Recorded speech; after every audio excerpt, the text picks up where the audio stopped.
بسم اللہ الرحمن الرحیم۔ السلام علیکم، میں طارق گرایا گلبات کے ساتھ آپ کی خدمت میں حاضر ہوں۔ آج کی ویڈیو میں دو انتہائی اہم خوشخبریاں ہیں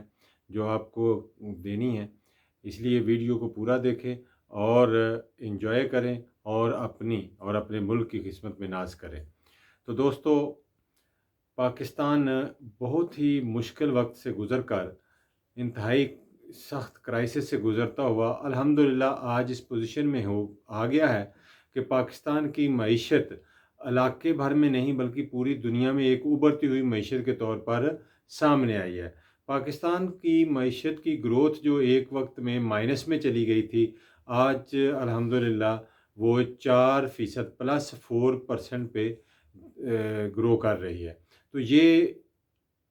ہسٹری میں، پاکستان کی ہسٹری میں تو کبھی ایسے نہیں ہوا۔ تو میں پڑھ رہا تھا تو نیئر اباؤٹ میں دیکھ رہا تھا کہ کہیں بھی کوئی معیشت ایسی مجھے نظر نہیں آئی کہ جو مائنس میں جا رہی ہو اور ود ان 1 ایئر اتنی گرو کرے کہ +4 پہ چلی جائے۔ تو یہ امیزنگ ہے یہ، کیونکہ جو ورلڈ بینک کے اندازے تھے، جو IMF کے اندازے تھے، جو پاکستان کی اپنی جو گورنمنٹ کے اندازے تھے، اس سے بہت بڑھ کر ہے۔ تو یہ اللہ تعالیٰ کا خاص انعام ہے پاکستان پر، پاکستانی قوم پر، کہ پاکستان کو اس سال میں کرونا کے باوجود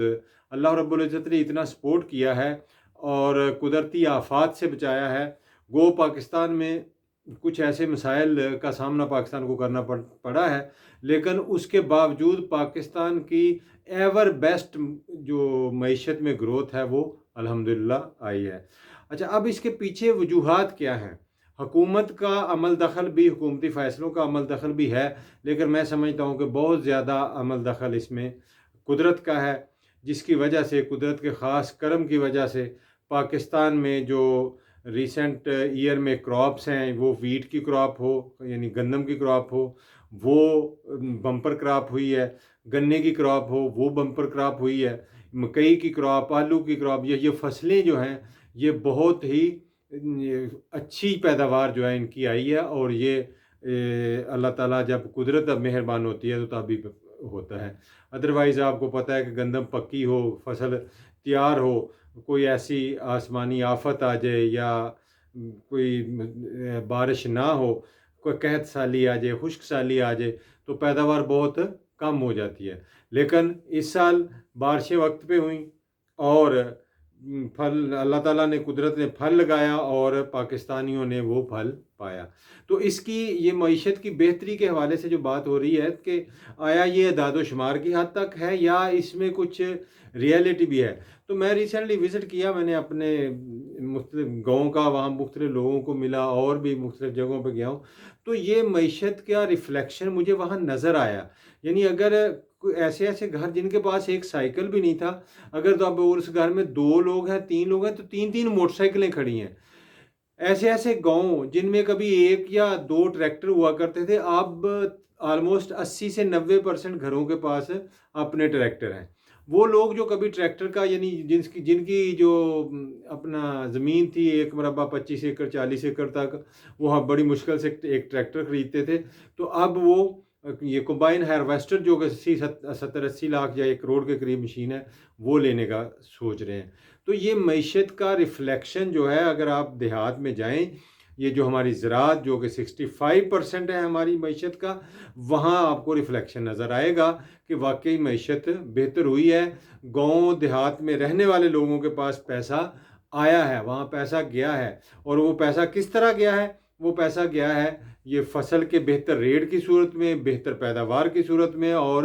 ہم کہہ سکتے ہیں کہ حکومت کے بہتر فیصلوں کی صورت میں۔ اب آگے ہم اس معیشت کو کہاں دیکھ رہے ہیں؟ اس کے علاوہ اور کون کون سے فیکٹر ہیں جس کی وجہ سے یہ معیشت میں بہتری آئی ہے؟ ایک تو اس میں انڈسٹری بھی ہے، اور اس سے بڑھ کر کردار جو ہے اوورسیز پاکستانیز کا ہے، جنہوں نے پچھلے 10 مہینوں میں تقریباً 24 سے 25 ارب ڈالر جو ہے پاکستان میں بھیجا ہے، اور پاکستان کے زر مبادلہ میں خاطر خواہ اس کی وجہ سے اضافہ ہوا ہے، جس کی وجہ سے پاکستان کے اس وقت زر مبادلہ کے ذخائر جو ہیں وہ 23 ارب کو پہنچ چکے ہیں، جو اپنی ایور بیسٹ پوزیشن کی طرف رواں دوا ہیں۔ تو ایک وہ ہے۔ دوسرا، لارج اسکیل مینوفیکچرنگ جو ہے اس میں بڑی گروتھ ہوئی ہے، انڈسٹری ہے اس میں، اپنا ٹیکسٹائل میں بہت زیادہ گروتھ ہے۔ ٹیکسٹائل کا تو یہ حال ہے کہ فیصل آباد میں اور کراچی میں اب لیبر جو ہے یہ ٹیکسٹائل کے لیے وہ نہیں مل رہی۔ اور اس کے بعد اگر آپ آ جائیں اس میں کنسٹرکشن سیکشن میں، کنسٹرکشن سیکٹر میں جو میں پچھلے سال میں یعنی کووڈ کے دوران، یہ 14-15 مہینے جو کووڈ کے ہیں، جو میں نے دیکھا، میرا ایک آفس کیا ہے 5 شہر سے باہر 7 سے 8 کلومیٹر کا فاصلہ، اس 7 سے 8 کلومیٹر کے فاصلے میں 1.5 سال پہلے زمین 3 لاکھ 2 لاکھ 2.5 لاکھ 3 لاکھ کی رینج میں تھی، جو اب 15 لاکھ روپیہ پر مرلہ پہنچ چکی ہے۔ اس کی وجہ کیا ہے کہ بہت زیادہ کنسٹرکشن جو کمپنیز ہیں وہ آئی ہیں، کنسٹرکشن میں بہت زیادہ انویسٹمنٹ آئی ہے۔ وہاں تھوڑے سے ایریے میں 7 پیٹرول پمپ بنے ہیں پچھلے سال 1.5 سال میں، اور کئی پلازے اس تھوڑے سے ایریے میں بن چکے ہیں۔ تو یہ چیزیں آن گراؤنڈ ریالٹی میں نظر آ رہی ہیں، جو کہ معیشت میں بہتری کے انڈیکیٹرز ہیں۔ اور الحمدللہ اگر یہ سلسلہ چلتا ہے تو اگلے سال کے اندر ہم امید کرتے ہیں، جس طرح آؤٹ آف دی باکس حکومت نے بھی کچھ اچھے فیصلے کیے، اچھے ڈیسیژن لیے، جن کا اثر اب مطلب نظر آ رہا ہے، جو کہ معیشت میں بہتر اشاریوں کی صورت میں، اگر اسی طرح آؤٹ آف باکس اور بھی سلوشن حکومت لاتی ہے تو یہ گروتھ جو ہے یہ ایور بیسٹ 7 سے 8% تک جا سکتی ہے۔ اور اگر پاکستان کی گروتھ میں جو 7-8% ہوتی ہے تو پھر آپ پاکستان، ہم کہہ سکتے ہیں کہ پھر پاکستان کو ایشین ٹائگر بننے سے کوئی نہیں روک سکتا۔ اور ابھی جو ہم سن رہے ہیں کہ پنجاب میں حکومت جو کسان کارڈ لا رہی ہے، اگر کسان کارڈ کسانوں کو مل جاتا ہے تو اس سے کیا فائدہ ہوگا کہ جو سبسڈی گورنمنٹ دیتی ہے، جو کہ تاجروں تک رہ جاتی ہے، فیکٹریوں تک رہ جاتی ہے، مڈل مین تک رہ جاتی ہے، وہ ڈائریکٹ کسان تک پہنچے گی۔ تو دو طرح سے جو ہے نا وہ کسان کی حالت بہتر ہوگی، اور جو 65% ہماری جو معیشت کا ہے اس میں بہتری آئے گی۔ ایک تو یہ کہ جو سبسڈی کا پیسہ جو ہے وہ کسان تک پہنچے گا، اور جب اس کو سستی کھاد اور بیج ملے گا اس کارڈ کی وجہ سے، تو وہ اپنی فصل پہ بہتر خرچہ کر سکے گا۔ میرا ایک ذمہ دار گھرانے سے تعلق ہے، میرا بیک گراؤنڈ جو ہے وہ ایک دیہات سے ہے، مجھے اچھی طرح پتہ ہے کہ اگر بہتر کھاد، وقت پر پانی اور بہتر زمین کی جو ہے زرخیزی جو ہے اس کو بحال کیا جائے، تو ہمارا اتنا پوٹینشل ہے کہ جہاں ہم 30-35 من ایوریج گندم کی لے رہے ہیں، اس کو 60-70 من تک لے جا سکتے ہیں۔ تو یہ ڈبل تو فوری طور پہ ہو سکتا ہے۔ اسی طرح کپاس کی پیداوار جو ہم 18 سے 20 ایوریج لے رہے ہیں، اس کو 35 سے 40 آرام سے کیا جا سکتا ہے۔ اسی طرح آلو میں، مکئی میں، یہ گنے میں، یہ پیداوار کو ڈبل کرنا بہت معمولی سی ایفرٹ سے کیا جا سکتا ہے۔ اور اس میں اگر کسان کارڈ آ جاتا ہے تو یہ بہترین ایک ذریعہ ہوگا، اور یو ایل سی کہ اگلے سال تک جو دیہاتوں میں رہنے والے لوگ ہیں، جو کھیتی باڑی سے وابستہ لوگ ہیں، ان کے دن پھر جائیں گے، اور ان کے دن پھریں گے تو وہ اپنا پاکستان کی جو نیشنل اکانومی ہے اس میں ایڈ کریں گے۔ جب نیشنل اکانومی میں ایڈ ہوگا تو اوورآل ملک جو ہے نا وہ اوپر اٹھے گا انشاءاللہ۔